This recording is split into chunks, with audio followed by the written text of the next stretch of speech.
Você tem algum sonho, uma vontade de empreender? O que está te segurando? Como é que você está lidando com as suas crenças limitantes, com coisas que você está sentindo tanta dificuldade? Talvez exista uma troca aí no ambiente, com as pessoas ao seu redor, que pode te dar caminhos, alternativas aí para que você consiga percorrer os seus sonhos. YesCast, vida e carreira das gerações Y e Z, com Ana Paula Ornos. Olá, querido, querida, como é que você está se sentindo hoje? Bem-vindos ao YesCast, um podcast que entende e abraça as dúvidas, medos e sonhos da nova geração. Esse é um espaço de troca, de escuta, acolhimento, o seu lugar de fala.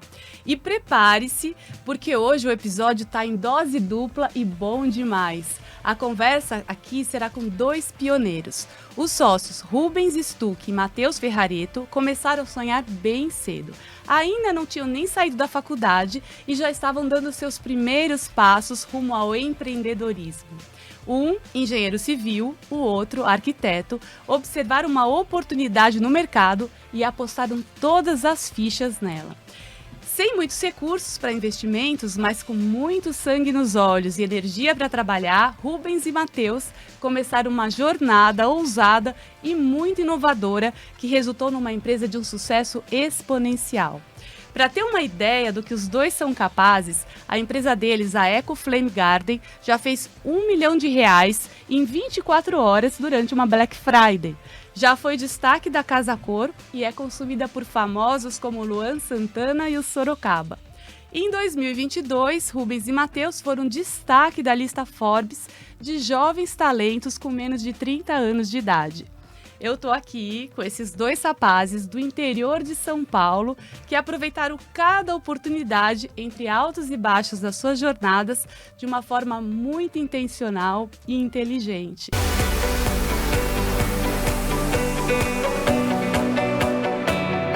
Muito bem-vindos, Rubens e Matheus. É um privilégio, uma honra ter vocês aqui. Muito obrigado pelo convite, pela introdução. Acho que já ficou até mais fácil de explicar um pouquinho do que a gente fez e obrigado pelo convite, pela oportunidade. Tenho certeza que vai ser um papo muito legal. Muito bom. Obrigado, Ana. Que introdução, hein? Isso aqui já é só um pedacinho, é só uma degustação do que vem aqui na entrevista. E eu vou começar com você, Rubens. Você comentou comigo, quando a gente conversou, que na sua família vocês passaram por uma situação financeira bem difícil e que até foi uma situação de quase quebra financeira e que ficou pairando ali um luto familiar em torno dessa situação. Como é que você acha que isso te moldou e por que você escolheu a engenharia civil? Ana, eu acho que os nossos sentimentos, talvez eles modelam a gente profissionalmente, mais do que eu acho que as nossas decisões de carreira. Não sei, para mim acho que foi assim. Meus pais passaram por situações financeiras que repercutiu bastante lá em casa, emocionalmente, para a gente que era criança. Para mim, pelo menos, para minhas irmãs, menos, para você ver como que tem diferenças, né, na criação do mesmo pai e mãe, a gente sentiu muito essa absorção, parecia que tinha um luto dentro de casa. Para mim, eu falei, cara, eu não vou ficar nessa circunstância de valorizar tanto os bens materiais. Eu vou tentar botar minha cara e começar a trabalhar. Então, eu comecei a trabalhar com 12 para 13 anos, comecei a trabalhar com meu pai. E aí eu vi de fato que, cara, sempre depois de um dia ruim, sempre vai ter outro dia e é o que você vai fazer no dia seguinte que vai determinar. Então, acho que com 12 anos, eu lembro que eu peguei meu primeiro salário, eu falei, caramba, gente. O que depende no dia seguinte que a gente toma, né? Depois do dia ruim que acontece, no dia seguinte que a gente consegue. Então, acho que essa jornada da minha família, muito jovem, me ajudou muito com 15, 16 anos, eu já ter uma responsabilidade minha emocional. Com o que a gente pensa, o que a gente coloca dentro daqui, determina muito a nossa longevidade, o nosso dia. Profissionalmente, ou seja, em família. Eu brinco com o Matheus, a gente é meio parecido nisso, que emocionalmente e profissionalmente a gente é uma coisa só. A gente divide muito isso, mas sei lá, o Rubens, ele tá de valor presente, seja na empresa, seja na minha família, seja onde quer que seja, eu tô sempre a mesma pessoa, a mesma intenção, é uma coisa só. Eu acho que esse plano de separar a carreira, uma coisa só, não, é o Rubens sempre tá presente. E isso eu vi por conta da minha família ter passado esse luto financeiro. Sim. Eu acho que para mim foi maravilhoso resgatar eles também disso, esse emocional, e falar, cara, acontece, quebrar acontece, voltar acontece, a gente tá sujeito quem empreende tá sujeito a isso o tempo todo. Mas acho que isso foi uma jornada muito legal que eu tive rápida, a oportunidade de ter tido isso criança. Você enxergou, né? Dentro daquela situação de quebra, de ruptura, você enxergou a oportunidade e o dia seguinte, né? Você tem esperança no dia seguinte. Isso fica mais fácil, né, pra gente aqui agora, saber que frustração ela vai ter, independente se vai ser grande, se vai ser pequena, e a gente tem que passar. Faz Sim. parte do dia a dia nosso, né? Né, Matheus? Sim. E aproveitando que você falou, você também comentou comigo que eu não saí do zero, mas eu também não tinha tantos recursos assim para investimento, assim, praticamente não tinha recursos para investir. Sim. E você me conta que passou várias noites em claro para provar para sua família que empreender valeria a pena, né? Você escolheu a carreira de arquitetura. Eu gostaria que você comentasse um pouquinho o porquê que você escolheu essa carreira e como é que foi essa prova, né, para você mesmo e para sua família de que esse caminho do empreendedorismo daria certo. Na verdade, quando a gente fala que a gente começou do zero, eu acho que é um pouco injusto a gente falar que a gente começou do zero, porque a gente nunca passamos dificuldade, a gente nunca passou, nunca faltou nada dentro de casa, apesar de, tanto comigo quanto com o Rubens, a gente não, assim, não viemos de famílias que esbanjavam, mas a gente sempre teve uma condição de vida onde é muito diferente de grande parte da população brasileira. Então a gente sempre fala que, por mais que a gente não tenha vindo, não tenha uma família que tenha dado um suporte, como acontece em algumas empresas onde os pais financiam, ou é uma segunda ou terceira geração, a gente, o nosso ponto de partida não foi o zero ali, né? E acho que eu sempre tive fui descobrindo, acho que o lado empreendedor desde cedo. Então eu sempre quis trabalhar, sempre quis desenvolver esse lado. Na época eu estava trabalhando em uma empresa e comecei a arquitetura já com 17 anos, e o meu objetivo foi começar a trabalhar ali dentro do mercado, ter mais contato com arquitetos, e ninguém contratava estagiário no primeiro ano de faculdade. E uma porta que eu descobri, né, um caminho que eu descobri em 2000 ali para 2017, 2018, estava surgindo, existia uma demanda muito grande que era fazer imagens 3D para escritórios. Então o arquiteto ele procurava um profissional, um freelancer, apresentava toda a parte de planta baixa, planta técnica, descritivo de material, e esse profissional ele transformava todas aquelas informações em uma imagem, em uma foto digital para apresentar para o cliente, ver como que ficaria aquele projeto, né? E era uma oportunidade que não tinha tanto profissional que fazia, e aquilo eu vi que eu conseguiria ter acesso com arquitetos, e ia depender de mim, ia depender do resultado que eu apresentasse, né? Vi que um trabalho que eu pegasse em 3 ou 4 dias era o salário que eu estava ganhando na época, trabalhando o mês inteiro. Eu falei, cara, vai depender, o quanto eu vou ganhar no final do mês vai depender do quanto eu me esforçar e do quanto eu me dedicar. Então, nos primeiros meses eu trabalhava durante o dia, à noite eu virava a noite estudando, fazendo curso. Tinha pouco material ainda aqui no Brasil, então muito material, muito conteúdo de fora. Fui aprendendo os programas, e ali em 2 ou 3 meses eu já saí desse trabalho. No começo meus pais ficaram super bravos comigo, falaram, não, você vai sair de onde está trabalhando, você não sabe se vai dar certo, se não vai. Falei, cara, depende só de mim, e acho que isso foi muito legal, porque abriu muita porta.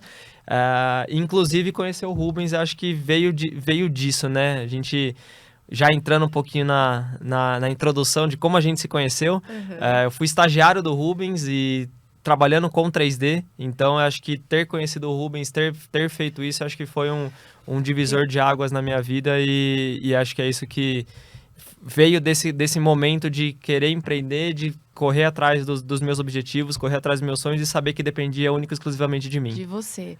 E eu sou uma consumidora desses 3Ds, assim, porque eu tenho muita dificuldade de enxergar as coisas no plano, assim. Então, ver aquela imagem montada, né, aí é muito mais fácil. Sim. E foi aí que vocês se encontraram, né? Porque você fez engenharia civil, o Matheus fez arquitetura, e vocês se encontraram na faculdade.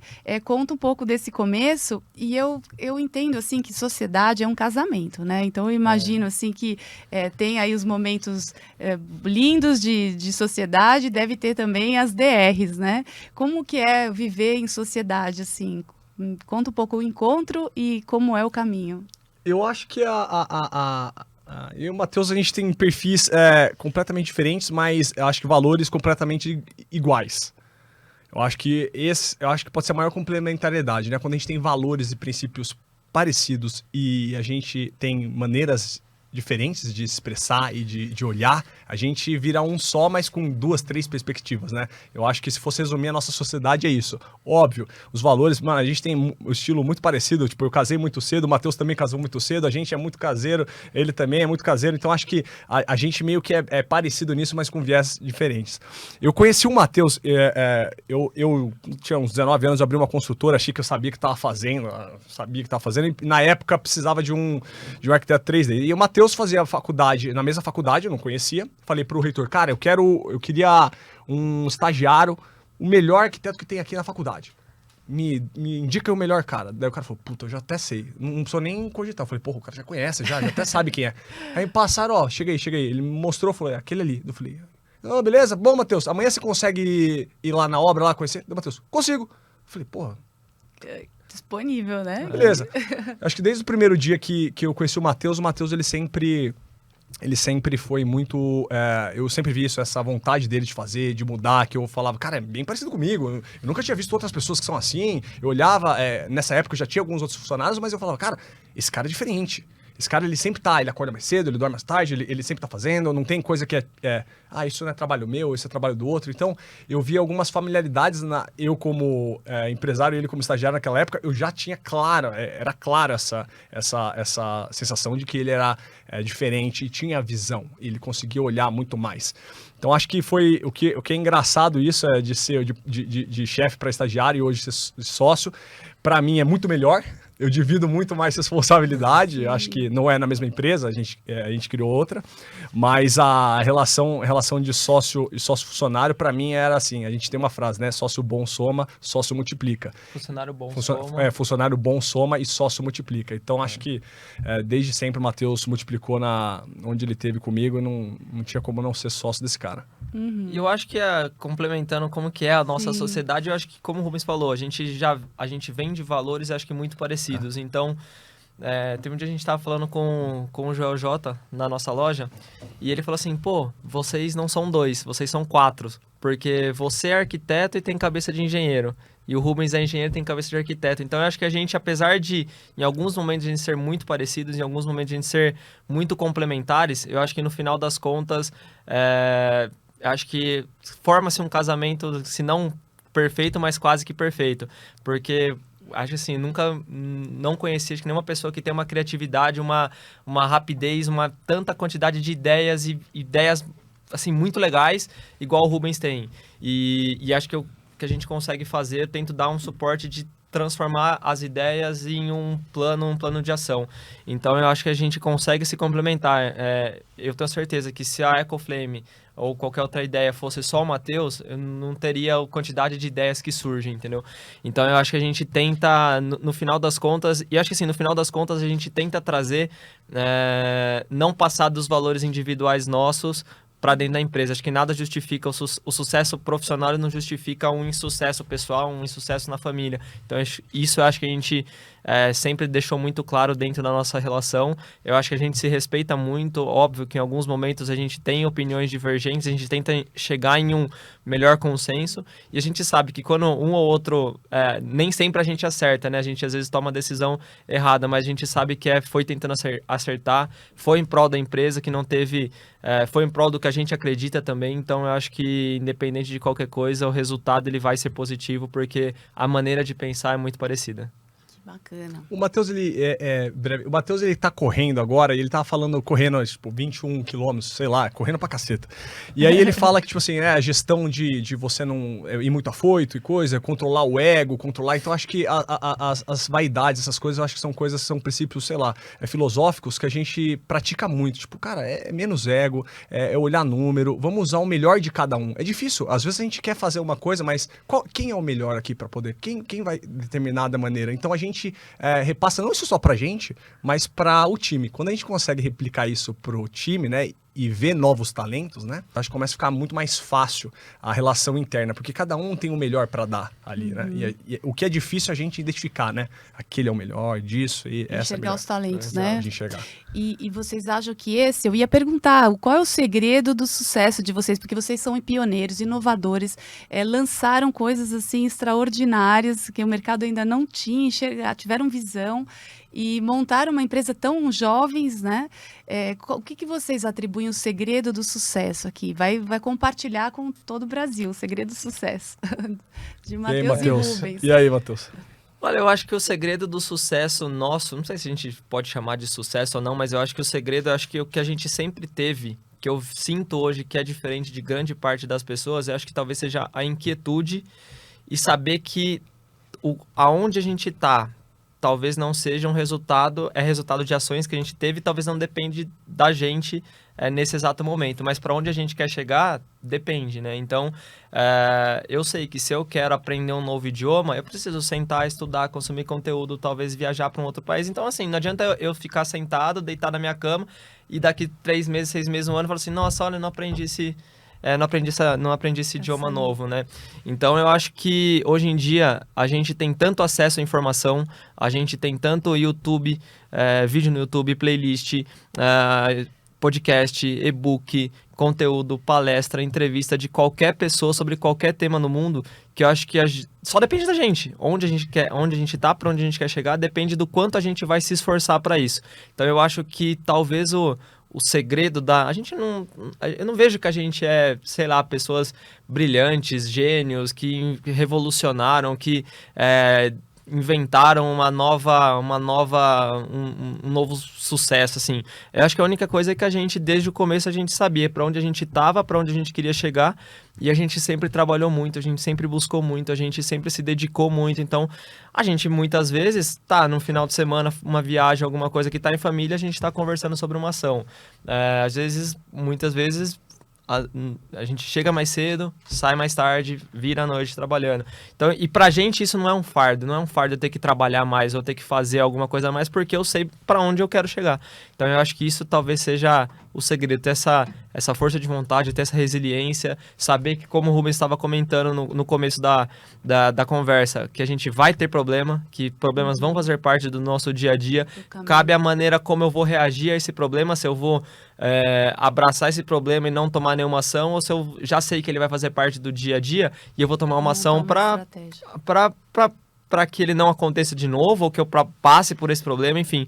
Então eu acho que talvez seja um resumo aqui em poucas palavras de um diferencial nosso do que a gente tem. Não sei se o Rubens concorda, Sim. mas... Sabe que você poderia comentar, Rubens, qual é esse sucesso? O que a empresa de vocês faz? Conta um pouquinho da Ecoflame Garden e das ideias que vocês têm hoje que trabalham. A Eco, a gente cria a Eco faz 2 anos e 8, né? Vai fazer 3 anos agora. A gente identificou vamos dizer, um gap de mercado no setor de mobiliário para a área externa. Deixar o Brasil mais feliz com uma marca de móveis que condizem com o Brasil, né? A gente vive muito na área externa e faltava uma marca posicionada ali mais para o alto padrão. E a gente modelou essa marca na época da pandemia, onde todas as lojas estavam fechadas, e a gente modelou uma linha de produtos, onde a gente recebeu alguns prêmios de inovação de produtos que não existiam, algumas categorias de produtos que podem ficar na área externa e eles não desbotam, não mofam, eles podem ficar, que não tinha popularizado isso no Brasil, e a gente conseguiu popularizar algumas categorias. Então, na época da pandemia, a gente via que estava um momento muito mais recluso, a gente olhando para a família, o que de fato realmente importa, né? Não tinham mais aquelas urgências, a gente olhava para o que realmente importava. Então, a gente montou de fato uma marca que ela olha para esses momentos que são importantes. Eu acho que dentro de mim e do Matheus, a gente tem esses momentos muito fortes pra gente, pra nossa família. A gente falou, cara, vamos desenhar uma marca que traga produtos que tragam pessoas. Eu acho que naquele momento todo mundo olhava para isso e a gente viu bem essa frente para o mercado. Então, só complementando o que o Matheus disse ali para sucesso, eu acho que a gente dessa trajetória, acho que a gente aproveitou bem as oportunidades que vieram pra gente de timing, saber estar no lugar certo. Eu acho que o ambiente que a gente se colocou, como ele falou, não veio nenhuma genialidade, mas o ambiente que a gente estava era muito rico para ideias. Então acho que não teve uma genialidade nossa, mas o ambiente que a gente vivia tinha muitas pessoas geniais. Onde se a gente bebia um pouquinho daquela água, a gente já fala, cara, isso não tem, essa marca não tem, esse tipo de produto não tem. Então acho que a gente estava do lado dos maiores arquitetos e paisagistas em locais que eu acho que por osmose, sei lá, a capilaridade veio pra gente algumas ideias que a gente conseguiu colocar em prática no digital e que no digital a gente vê que potencializa muito mais rápido. Acho que esses últimos 3 anos para a gente tem emplacado uma boa fatia de mercado no mercado de imóveis, principalmente digital. A gente está colocado na categoria entre os top 10. E para a gente nem acredita. São alguns números que a gente fala que a gente não esperava isso, que a gente colocava era a intenção de fazer um negócio bem feito, que fosse uma marca que tivesse trazer as pessoas para dentro de casa e que juntasse a família. Essa é a intenção que a gente sempre quis fazer. E qual é o desafio que vocês acham que um empreendedor jovem da nova geração, que é para quem está ouvindo aqui o podcast, ele enfrenta? Qual é o maior desafio que o empreendedor jovem enfrenta e que mensagem vocês deixariam para o nosso ouvinte? Eu acho que o maior desafio que o empreendedor jovem ele enfrenta hoje, e eu acho que até em alguns momentos a gente passou por isso, e acho que ao longo a gente não era nem do segmento de imóveis, a gente nunca trabalhou no meio corporativo, a gente nunca teve, mais que o Rubens tinha construtora e eu trabalhasse com 3D ali, até um pouquinho antes de abrir de trabalhar com o Rubens, eu tinha aberto uma empresa que prestava serviços de 3D de maneira autônoma. A gente nunca teve a responsabilidade que a gente tem hoje de gerir uma empresa com a proporção que a Eco... E a gente nunca tinha vivenciado esse dia a dia, né? Então, eu acho que em alguns momentos... A gente também vem aprendendo muito ao longo desses 3 anos. E eu acho que a maior dificuldade que o jovem empreendedor tem é achar que tudo vai acontecer do dia para a noite. E as coisas não acontecem do dia para a noite, né? A gente vê hoje cases de... mas a Amazon tem valor de mercado de 1 ponto não sei quantos trilhões. A Apple, a Microsoft, sei lá, o pessoal aqui do Brasil que está fazendo... Quantos anos eles começaram? Quantos anos demorou até acertar ali Quantas noites sem dormir? Quantas noites sem dormir? Então, assim... eu vejo que por mais que a trajetória da Eco ela tenha tido 3 anos, não foi 3 anos só nosso. Foram tempos... Na época do Rubens com a construtora, onde ele também... O tempo de estágio do Rubens na construtora, onde ele aprendia, que ajudou ele, abriu a mente dele para ele abrir a construtora dele, que depois ajudou a gente a ter uma percepção de mercado. O meu lado também de aprender, de saber, de ter que estudar, de ter que se dedicar, de ir aprendendo coisas novas e todos os dias estar aprendendo coisas novas. Então, assim, é uma trajetória que a Eco ela tem 3 anos, mas a nossa trajetória profissional... tem mais tempo que isso. E não dá pra eu querer me comparar também com uma pessoa que tem 15, 20 anos de trajetória. E Sim. O que eu sinto hoje dessa nova geração é que quer tudo pra ontem, né? Acho que o digital, ele de uma maneira geral, a internet, ela acelerou muito as coisas. Mas as coisas, elas levam tempo para serem construídas, né? Não é do dia pra noite que você cria uma empresa, que você cria uma cultura, que você lança um produto e tá vendendo, sei lá, quantos milhões de reais. Então, eu acho que tudo isso daí é consequência de várias ações, vários processos, várias noites sem dormir.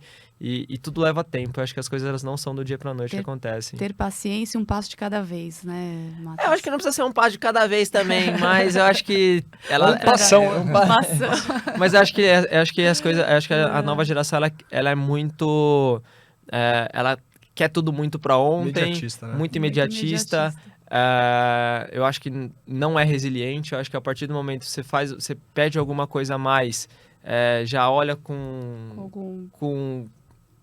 sei lá, olha de canto de olho, já fala assim, não vou fazer isso aqui. Você deu uma cobrada um pouco mais forte, a pessoa já está insatisfeita, já sai da empresa. Então, eu acho que as coisas, elas levam tempo para serem construídas, não é do dia para a noite.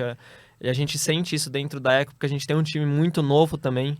Eu gosto muito do nosso time, acho que a gente tem um time que é muito bacana, mas eu sinto que o time hoje nosso, ele é muito resiliente lá, e a gente... tenta implementar. Já culturado já. Tenta implementar, mas as pessoas que entram nova na Eco, a gente faz questão de mostrar como que é o nosso trabalho, como que é a maneira de onde a gente está, de novo, para onde a gente quer chegar, saber que depende da gente, porque nada cai do céu, né? Sim. E não vai ser do dia para a noite que as coisas vão acontecer. E qual é o próximo passão que a EcoFlame Garden vai dar? O que te espera pela frente aí? Eu acho que a gente tem várias frentes da Eco. A gente tem exportação, a gente está lançando uma linha de categorias que agora era só área externa, a gente lança agora a área interna também. Produtos complementares. Produtos complementares, a gente aumenta muito o leque de atuação dentro do setor de arquitetura e decoração. Abrimos algumas lojas para arquitetura. Então, acho que as frentes, de fato, acho que exportação vai ser um item que vai triplicar, quadruplicar, que é onde a gente está somando bastante força. Mas sempre focado nesse digital, né, que é o digital com o físico somados. Poucas pessoas falam disso, tentam separar o que é digital, o que é físico. Cara, é digital, hoje é interligado. Se o cara vai comprar no digital ou no físico, independente. O importante é que aconteça esse link, essa conexão. Acho que essa nossa cultura que o Matheus estava falando, acho que é o grande diferencial, Ana. Acho que o ambiente que a gente coloca, que a gente vive, é o que de fato molda o nosso jeito de pensar. É o jeito que a gente imprime isso na empresa, aconteceu um erro, aconteceu uma frustração, como que a gente reage? Como o líder reage? Como o Matheus reage? É isso que vai passar. Eu tive filho agora, 3 meses, meu pequenininho. Nossa, melhor coisa da vida. E aí minha sogra tá falando, não adianta nada o que você vai falar, adianta o que você vai fazer. E na empresa é isso, eu acho que empiricamente, sei lá, a gente foi fazendo isso, o jeito que a gente vai, errou, beleza, vamos pra frente, vamos pra cima. O ambiente, ele é fundamental. Então, se tivesse alguma dica, alguma sugestão, se coloque em ambientes onde as pessoas não se importam com o erro, elas estão realmente crescendo, elas querem crescer, porque os problemas seus, talvez pode parecer tão gigante, mas para elas vão fazer, segue ali. A gente tá falando com o pessoal aqui agora antes de entrar, eles falou, cara, às vezes a solução de um cara que passou por isso é, Matheus, vira à direita ali. Aí você fala, eu não tinha visto. Então acho que perspectiva você ganha em novos ambientes. Sim. E pessoas que têm uma energia que é próxima com a sua. Graças a Deus eu encontrei o Matheus muito cedo e a gente dobrou essa perspectiva. Então acho que ambiente muda jogo. Parabéns, muito obrigada, Rubens Matheus, muito obrigada pela entrevista. E eu levo muitas lições aprendidas aqui. Eu fico com algumas palavras assim o Rubens falando agora, né, que você pode ir até onde a sua mente te leva. Como é que você está lidando com as suas crenças limitantes, com coisas que você está sentindo tanta dificuldade? Talvez exista uma troca aí no ambiente, com as pessoas ao seu redor, que pode te dar caminhos, alternativas aí para que você consiga percorrer os seus sonhos. E a palavra gente, pessoa, relacionamento, apareceu muito aqui. E viver em sociedade talvez até agregue mais, né? 2 podem virar 4, como vocês falaram aqui. Trabalhar em equipe, trazer uma cultura de equipe e olhar ao seu redor para contribuir e também oferecer ajuda e oportunidade para aqueles que talvez precisem à sua volta. E eu gostaria de deixar uma pergunta para você. Você tem algum sonho, uma vontade de empreender? O que está te segurando? Tem alguma crença limitante, alguma coisa que você não está conseguindo superar? Olha ao seu redor, talvez exista muita oportunidade aí para você aproveitar. E se você gostou do nosso podcast, curte o vídeo, compartilhe com os amigos, inscreva-se no nosso canal no YouTube Ana Paula Ornos, YesCast, e mande também a sua história. A gente vai gostar muito de ter você aqui. Muito obrigada e até o próximo episódio do YesCast.